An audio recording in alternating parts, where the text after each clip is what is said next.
Hello, welcome to I Know a Guy Bicycles, hanging out with the guy. I'm Justin, the guy.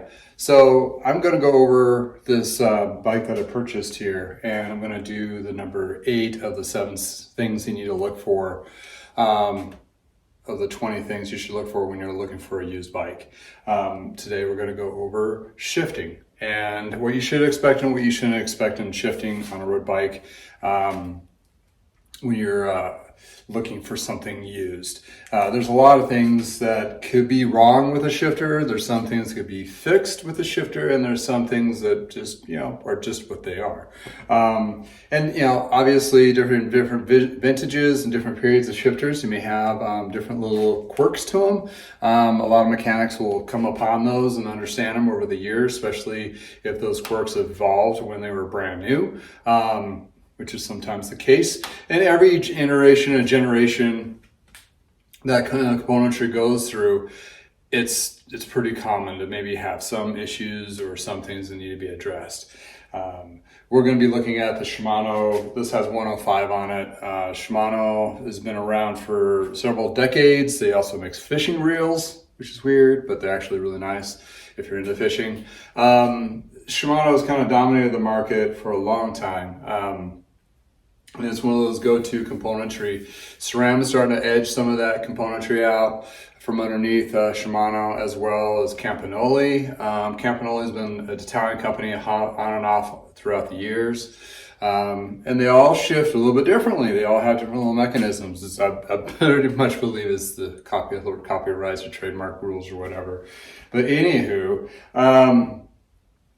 so yeah, the shifting mechanisms. Yeah, these look kind of, all busted up and what's going on. Well, this particular style has a cover on them, like all the other shifters that I have like covers on them, and they break. Sometimes the covers break off, and they're just covers. They're nothing that has any functionality with the shifter, and sometimes they do. In this case, it's just a nameplate cover on these. These ones are pretty honking big, so when they're gone, they look pretty scary. So I'm going to go through my used bin and see if I can find a couple to replace. But don't let that be totally a deterrent, but it is something like my question, because how those break off? Well, obviously they had some kind of a tapping impact on front.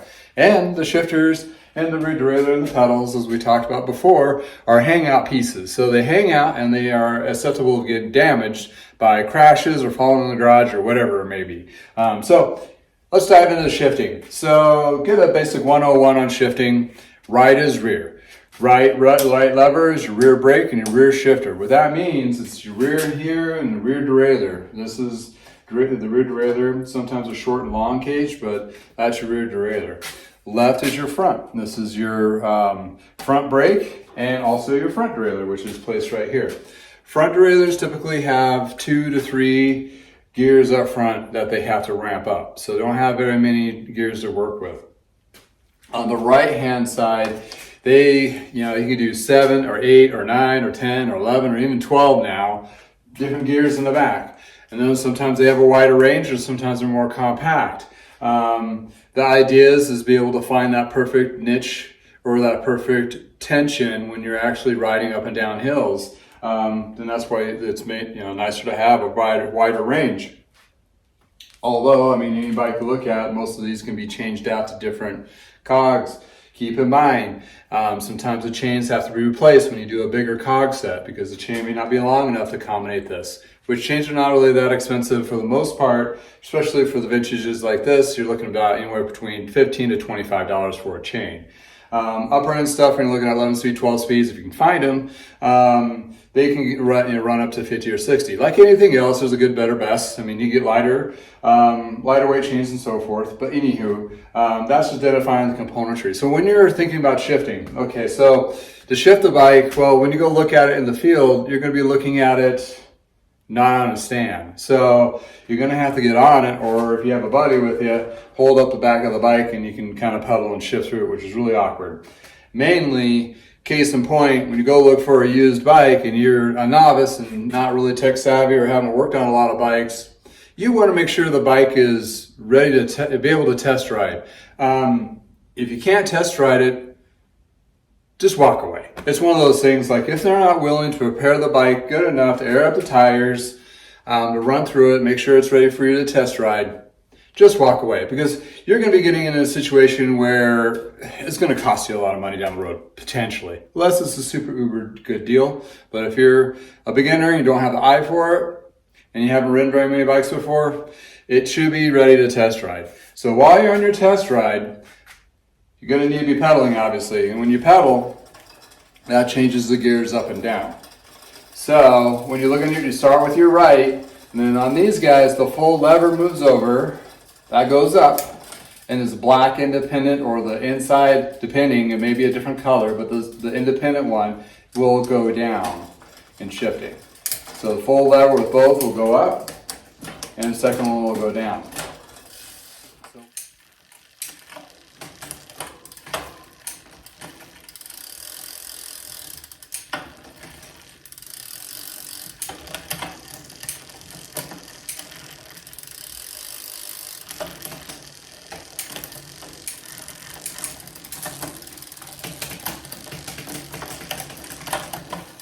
So when you're looking at the front,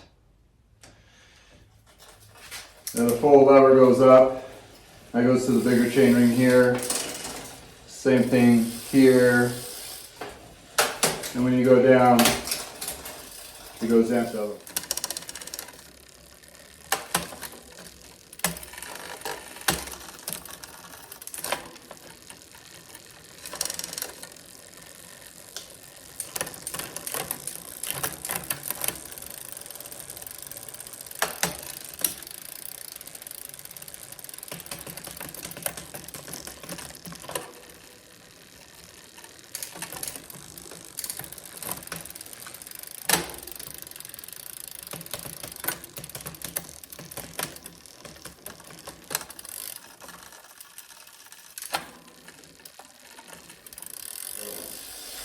So you want the shifters to go all the way to the full spectrum and release each one individually down, like so.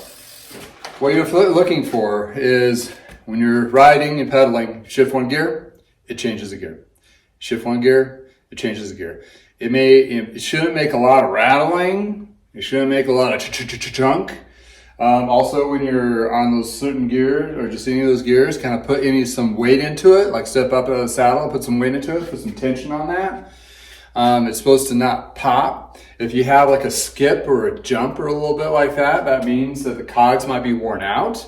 So that'd be an added expense to consider if you're going to buy it. So yeah, it's one of those things. You want to make sure the shifting goes up and down and fairly smoothly. So yeah, let's recap. Right shifting, you're going to go up each gear one at a time and go back down one at a time. So the things that might be a problem that may occur is when you shift, it doesn't feel like it engages, it just sticks. That could be a combination of things. It could be the grease inside has gotten old and it makes the poles stick and they don't catch. Or it might be something wrong with the shifter that they may need to replace. These are like little watches. You can't take them apart. I mean, you can try, but you take them apart, it's a big old mess. So it's as a mechanic, majority of the time, we're like, first instigate, replace it. It's going to be replaced. In a shop setting, most times they're just trying to look for something new. I'm the guy that refurbishes parts as well. So when I refurbish road bikes, sometimes I get extra parts and I refurbish those, and sometimes I mix and match.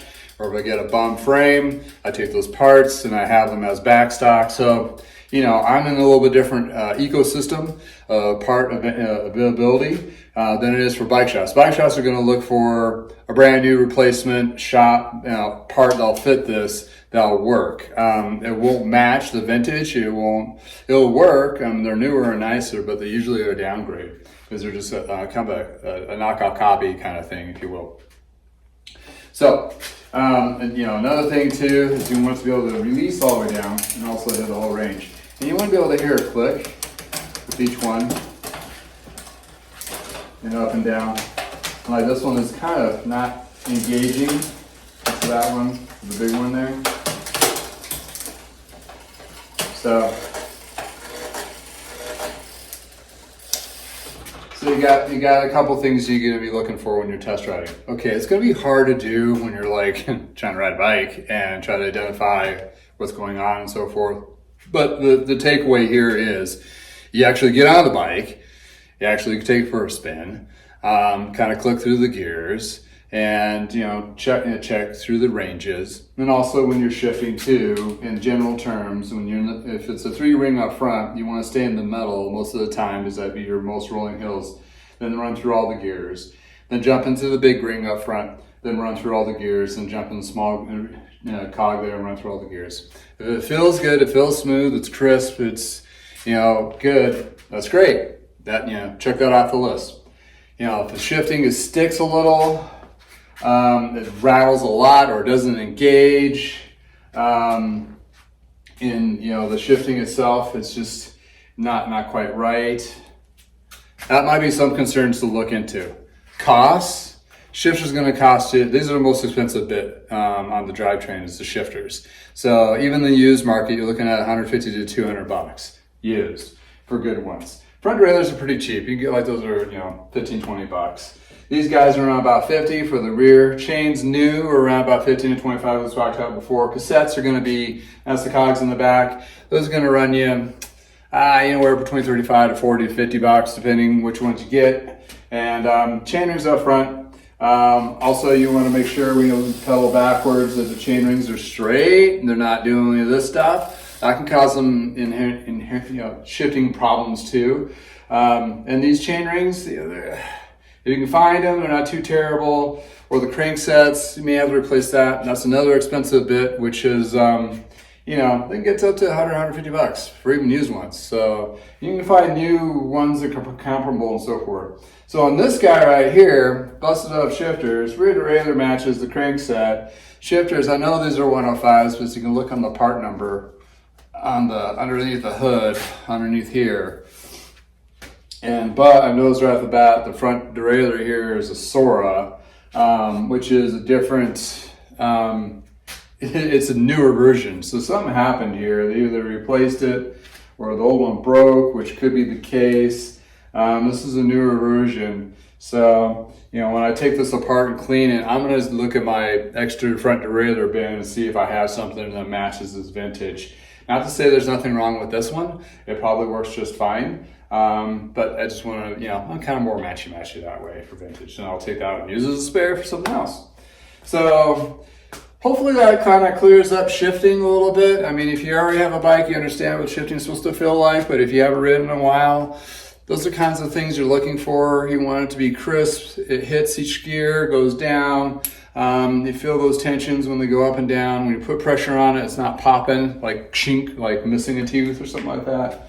And give it a good inspection. This one is dirty. I mean, this is a dirty cat. So it's like one of those things that has a sticky grease. The drivetrain's definitely going to need to be cleaned on it.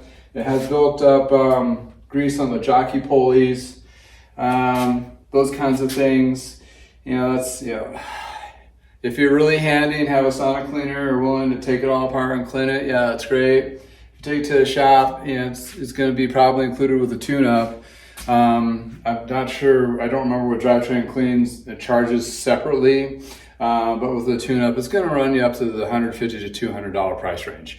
I think we charge like drivetrain cleans are like 50 or 60 bucks back in the day. Which is not too long ago. So that's kind of things you want to consider. It's like if they say this is tuned up, it's ready to go, I'd be like, it's not even close. But this person did not say that, but they did say it was in better condition than what it really is, which I find to be kind of more true than not. Either they're, memory perceptives, like, oh, we had it tuned up. Well, that tune-up was actually maybe a year and a half ago.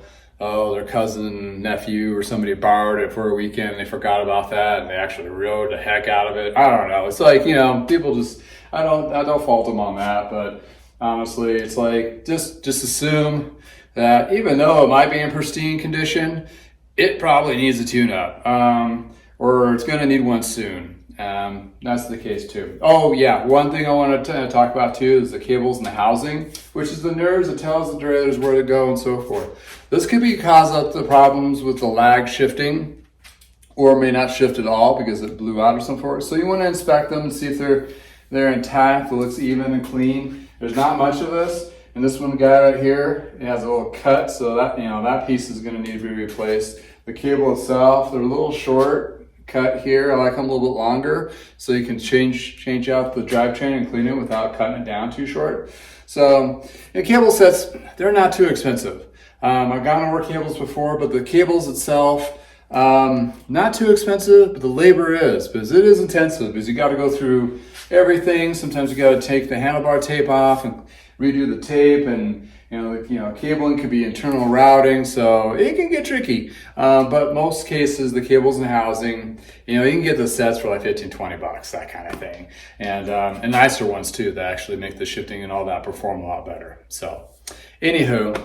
That is number 8 on the list of 1 of 20 things to look for when you're looking for a used bike. If you like videos like this, subscribe to my YouTube channel. Go to my Facebook page and like me there if you are on there. And also I do have a website, iknowaguybicycles.com. See any bikes that I'm working on or projects like that, you may see them for sale on there. Hey, that's awesome. If you want to get joined on the newsletter, throw your email down on there as well.